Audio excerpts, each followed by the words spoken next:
Looking for a skirt that's fun to make as it is to wear? This ribbed A-line skirt with button suspenders is about to become your new favorite project. Let me show you why. Hey guys, I'm T, maker of 600 plus patterns and tutorials. Welcome to the channel. Today's tutorial is a classic with a twist. This fun and flirty rib skirt features a fitted waistband that hugs just right, a flowy A-line design that drapes like a dream, and button-on suspenders for that extra pop of vintage charm. If you're new here, welcome. I share trendy crochet tutorials every Sunday and Wednesday, so tell a friend, tap the bell, and subscribe so you never miss an upload.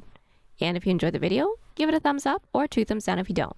Either way, it helps keep these tutorials free.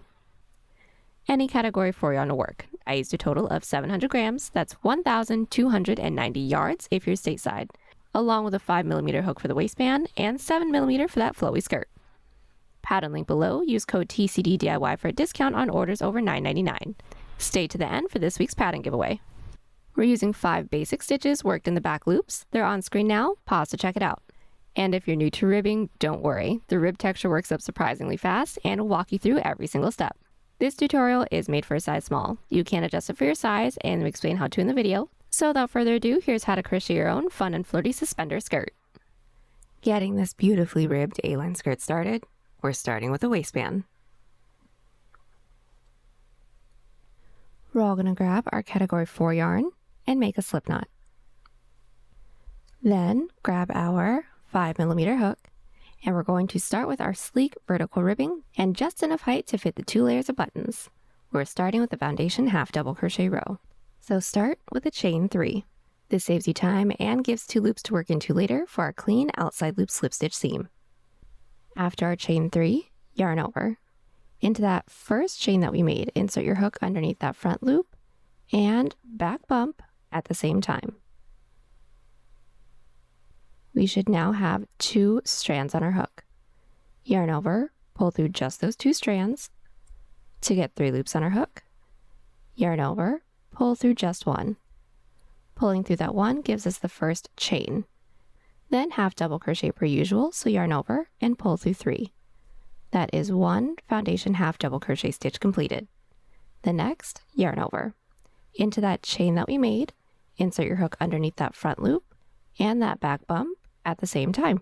Again, to get 2 strands on our hook. We're going to yarn over and always pull through just the first loop to form that chain, then complete the stitch, so yarn over, pull through 3. Now I'm doing my foundation half double crochets tall enough to fit 2 layers of buttons. So starting from my underbust down, I'm working until I have 5 inches or 13 centimeters. But for video's sake, since I already have the full width of my waistband completed, we're going to be doing a small sample size. For the height of my waistband, I made a total height of 23 foundation half double crochets. Again, that's 5 inches or 13 centimeters. Now you make your waistband as tall or as short as you'd like for yours to be, whether if you're using buttons or not. Now back to our sample size. When my foundation half double crochet row is completed, our row 2 is going to give us that thin ribbing we're looking for. So back loop slip stitches only. Chain 1, flip our work, that chain 1's our turning chain. Into the top of our stitches, insert our hook into that back loop or the loop that's furthest away from us. Yarn over and gently pull through everything on our hook. It may be a habit to tug on your working yarn right after we complete the stitch. Don't do that, the following row may be a little too tight to work into. Again, next stitch is back loop, yarn over, pull through everything, and keep working these back loop slip stitches till we reach the end of the row. Then the row sequence for our waistband is every odd number row is going to be a back loop half double crochet row. So just to do that, chain 2, flip our work, that chain 2 is our turning chain. Into that first stitch, insert into that back loop only with a half double crochet. And continue with 1 back loop half into the rest of our stitches. Then every even number row is a back loop slip stitch row. Now this combination is going to create a thin, stretchy rib that hugs the waist without any bulk. And for this, no increases and no decreases. We're going to continue to add rows until the band can comfortably stretch around the widest part of our hips. We're going to need that ease to help it slip right on. Now a quick tip, we want to make sure that we're stretching it as if we're wearing it when we're putting it up to ourselves because it does have a good amount of stretch to it. We want to make sure that we all end right after a half double crochet row. Now the secret to making this look professional is that invisible seam. I have a total of 84 rows. My width is just about 20 inches or 51 centimeters, unstretched, and now we're going to seam these short ends together using an outside loop slip stitch seam. So fold your work in half, making sure that the thin ribbing is along the outside. We're going to pull our working yarn through, chain 1.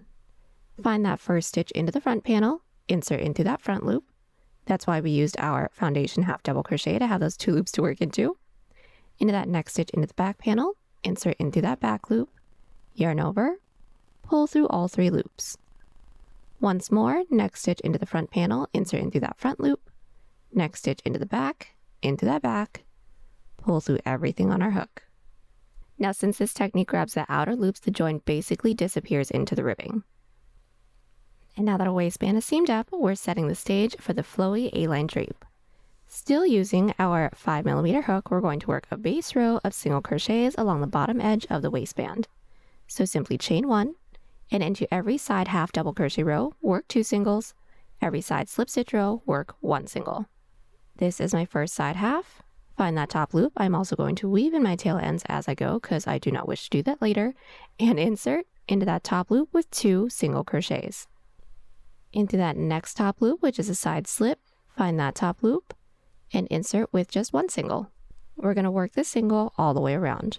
This is going to give us a clean foundation to build the skirt off of. A quick note when it comes to doing this row, this single crochet row will be as wide as this part can stretch, so when it's completed, try your piece on. Make sure that everything is fitting nicely. If it's a little too tight, which can happen, redo some stitches with a looser grip, or if it's too loose, redo some stitches with a tighter grip. And when we've made our way all the way around with our single crochet rows, we're just going to slip stitch into that chain space that we made. And just remember that that slip stitch will form a stitch that doesn't actually count as a stitch, that's just to connect. And now for our flowy skirt panel, we're going to switch from our 5mm hook to our 7mm hook, and that's to give us a looser tension to give this fabric more move and flow. We're going to be working vertically, so start with a chain that matches the desired skirt length that you want. So from the bottom of the waistband down to the hem. I made a chain 55, that's just about 18 inches or 46 centimeters. Now work a half double crochet row back up the chain. Chain 2, that's our turning chain. Yarn over and into that third chain from our hook. Insert with 1 half double crochet, we're already pros at this, so repeat 1 half double crochet into every chain. Then at the top, we're going to slip stitch into the base to anchor down the row. And how we're going to do that is just find that next available stitch into the base. And insert your hook. This might be a little difficult if you need to switch out to your 5mm hook only to connect the row, that's totally fine. And that slip stitch into the base does not count as an additional stitch. That's just to connect the row into the base. Then to work our way up to the following row, we're going to slip stitch up that next available stitch into the base as well. Now this slip stitch still doesn't count as a stitch. This is basically our turning chain. Remember, those 2 slip stitches don't count as stitches. Then flip our work and put 1 back loop half into every stitch. Now just doing the first, yarn over. Into that first stitch, not into any of those slip stitches into the base, insert with our back loop half, and work our way down with a back loop half into every stitch to get that beautiful ribbing texture. At the end of the row, we're all going to chain 2, work our way back up with more back loop halves, then we're going to connect it into the base together again to get that full looking skirt. Now we've just completed our first 1, 2, 3 rows. Double check our work, we should still have the same amount of stitches as chains that we made. Now we're going to connect it into the base.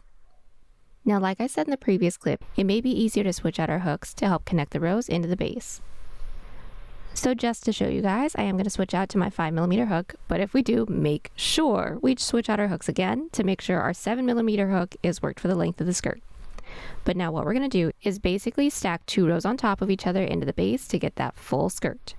So taking a look at the base, we're going to look at the stitch that our previous row was coming out of. That's the stitch that we're going to use to anchor this odd number row.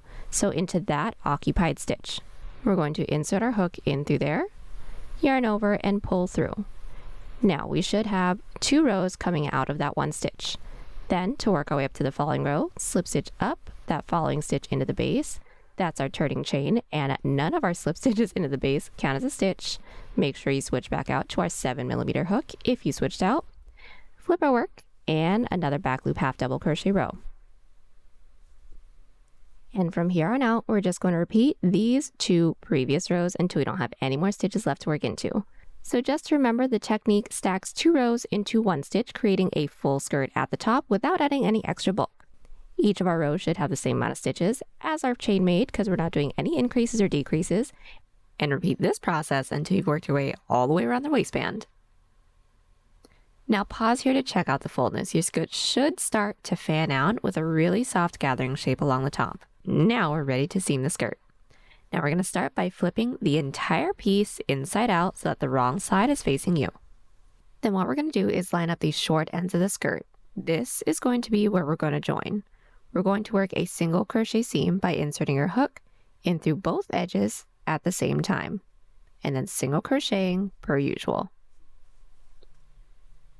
Now this is going to create that sturdy, flexible join that blends right into the ribbing. When we don't have any more stitches left, check your seam. It should be smooth and flat, lays nicely against the skirt. Then we can get started on the buttons. Now it's time to sew in our buttons and prep for our suspenders. We're going to start by rotating our skirt so that the waistband seam sits on the side of the body. It keeps it hidden and balanced. We're using 25mm shank buttons, and we're going to sew them directly through a slip stitch row into the waistband ribbing. These rows are going to be slightly thinner, creating a more secure anchor point. I have stitch markers into place just as a placeholder. I place them right on the outside of my neck, trace the edge of my neck all the way down until I found those rows. I made sure I had the same amount of rows between our side seam and our middle row. I placed stitch markers into the same side rows within the back because that's going to be where our suspenders start when they come up and over. Counting from my side seam, I inserted my stitch marker into the 16th and 28th side row. And like I said, same for the back. Now placement of the stitch marker, completely up to you. Now I'm going to be placing 2 buttons on top of each other, so that's a total of 4 buttons, and each pair is going to sit vertically stacked, with roughly 1 inch apart from the bottom, the middle, and the top. So for me, that was just placing stitch markers into my 8th stitch from the top and the bottom. Now once when your spacing is down, it's now time to sew, and all we're going to do is just find some matching thread and give this a couple pass-throughs through that slip stitch seam.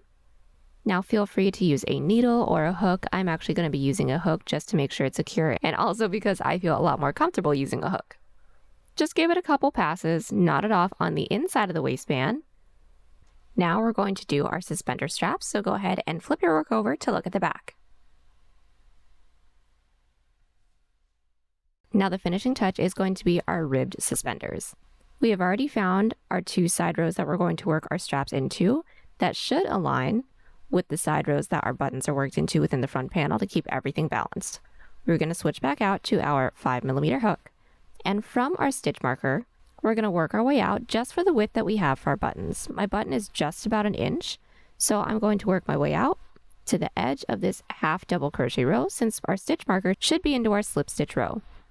So I'm just going to place it into the edge of that half double crochet row. Now from the edge of this half double to the edge of this half double is going to be the width of my strap.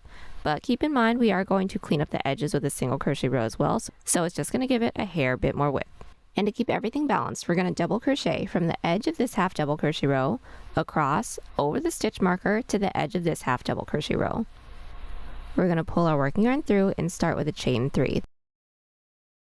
Now, kind of like how we worked that single crochet row into the bottom of our waistband, we're going to be putting 2 stitches into every side half double, 1 stitch into every side slip stitch row. So I just worked 2 double crochets into that side half double, into our side slip stitch row, find that top loop, pull through 2, pull through 2. Then continue on with that until we have the width of our suspender. Now that I have the width, simply chain 3, flip our work, and now work 1 back loop double crochet into every stitch. Then just chain 3, flip our work, back loop doubles again. Now this double crochet row is going to match the ribbing of the rest of the piece, but it's going to give us a little bit more structure. We're just going to keep working these until the strap can reach up and over your shoulder down to the bottom edge of the waistband within the front. And that is going to be where our straps are. Now the beauty of this strap is actually one of the reasons why I love this design so much. The spaces in between the double crochets create the built-in buttonhole, so we actually don't have to do anything extra. No fussy buttonhole rows, no nothing. We're just going to slide our button through any gap, which is the perfect adjustable fit. And make sure that we all meet back right after an odd number row, because we can work straight into the single crochet row together from there. One of my straps all done. Now I have a total of 37 rows from my first row all the way down to my last, roughly 23 inches or 58 centimeters. Now we're just going to single crochet along the edge. And start with 2 single crochets and make your way down with 2 single crochets in through every side row. And it's 2 singles because the doubles are a little bit taller. And when we've worked our last single crochet, we're just going to anchor ourselves down by slip stitching into the base. And that's not going to have an actual stitch, so just find a top loop, slip stitch into there, and cut. Again, we're just going to anchor down into that next side row, then do our same single crochet row all the way back up.